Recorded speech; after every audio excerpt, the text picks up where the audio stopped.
আসসালামু আলাইকুম, কেমন আছেন সবাই? আই হোপ সবাই অনেক ভালো আছেন এবং সুস্থ আছেন। আজকের ভিডিওটি যারা ডিজাইন নিয়ে কাজ করেন তাদের জন্য।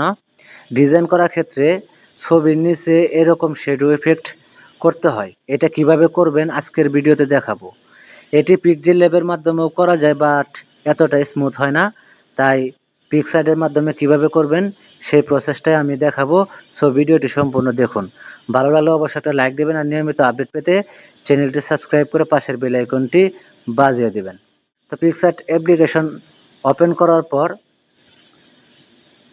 আপনার সামনে এরকম ইন্টারফেস চলে আসবে। তো এখানে প্লাস আইকন দেখতে পাচ্ছেন, এই প্লাস আইকনে ক্লিক করবেন। তো প্লাস আইকনে ক্লিক করে দেওয়ার পর আপনার সামনে নতুন একটি পেজ ওপেন হয়ে যাবে, এরকম একটি পেজ ওপেন হয়ে যাবে। তো একটু নিচে চলে আসবেন, আসার পরে যে এখানে কালার ব্যাকগ্রাউন্ড দেখতে পাচ্ছেন, এখানে ক্লিক করবেন। তো এখানে ক্লিক করে দেওয়ার পরে এখানে যে ব্ল্যাঙ্ক যে দেখতে পাচ্ছেন, এখানে ক্লিক করবেন। তো এখানে ক্লিক করে দেওয়ার পরে একটু লোডিং হবে, পেজটা একটু লোডিং হবে। দেন আপনার সামনে এরকম ইন্টারফেস চলে আসবে। তো আসার পরে নিচে অনেকগুলো অপশন দেখতে পাচ্ছেন, এখানে অ্যাড ফটো অপশন দেখতে পাচ্ছেন, এখানে ক্লিক করবেন। তো এখানে ক্লিক করে দেওয়ার পর সরাসরি আপনার গ্যালারি ওপেন হয়ে যাবে। তো গ্যালারি ওপেন হয়ে যাওয়ার পরে আপনি এখানে যে ছবির নিচে ব্লার করতে চান বা শ্যাডো ইফেক্ট করতে চান সেটা এখান থেকে ইনপুট করতে হবে।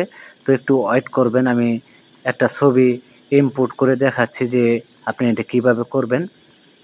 একটু ওয়েট করবেন, দেন আমি এটা দেখাচ্ছি।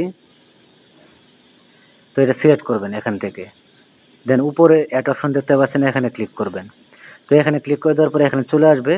দেন উপরে যে আপনি অপশনটা দেখতে পাচ্ছেন এরেস, এখানে ক্লিক করবেন।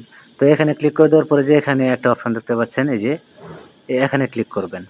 তো এখানে ক্লিক করে দেওয়ার পরে এখানে সাইজ 100% করে দিবেন। দেন অপাসিটি এখান থেকে আপনি 80% করে দিবেন।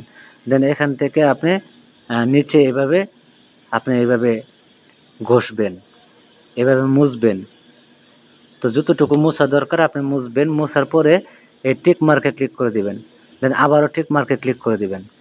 দেন এখান থেকে আপনি এই যে সেভ আইকন দেখতে পাচ্ছেন, এই সেভ আইকনে ক্লিক করে দিবেন। তো এখান থেকে সেভ আইকনে ক্লিক করে দিবেন, তাহলে এটা গ্যালারিতে সেভ হয়ে যাবে। দেন গ্যালারিতে সেভ হয়ে যাবে। আমি দেখাচ্ছি যে এটা কেমন হয়, আমি দেখাচ্ছি। তো আবারও পিক্সেল ল্যাবে চলে যাচ্ছি। দেন এখান থেকে আমি এটা ডিলিট করে দিয়ে এখান থেকে এই যে ফ্রম গ্যালারি থেকে এই ছবিটাকে আমি এখানে ইনপুট করছি, করার পর টিক মার্কে ক্লিক করে দিচ্ছি। তো দেখতে পাচ্ছেন। তো আপনি আরও সুন্দর করে করতে পারবেন, একটু সময় নিয়ে হালকাভাবে মুছে মুছে আরও এই শ্যাডো ইফেক্টটা আপনি করতে পারবেন। তো এই ছিল আজকের ভিডিও, আবার দেখা হবে নেক্সট ভিডিওতে নতুন কোনো টিউটোরিয়াল নিয়ে। সে পর্যন্ত ভালো থাকুন, সুস্থ থাকুন। আর ভিডিওটি ভালো লাগলে অবশ্যই একটা লাইক দিবেন আর নিয়মিত আপডেট পেতে চ্যানেলটি সাবস্ক্রাইব করে পাশের বেল আইকনটি বাজিয়ে দিবেন।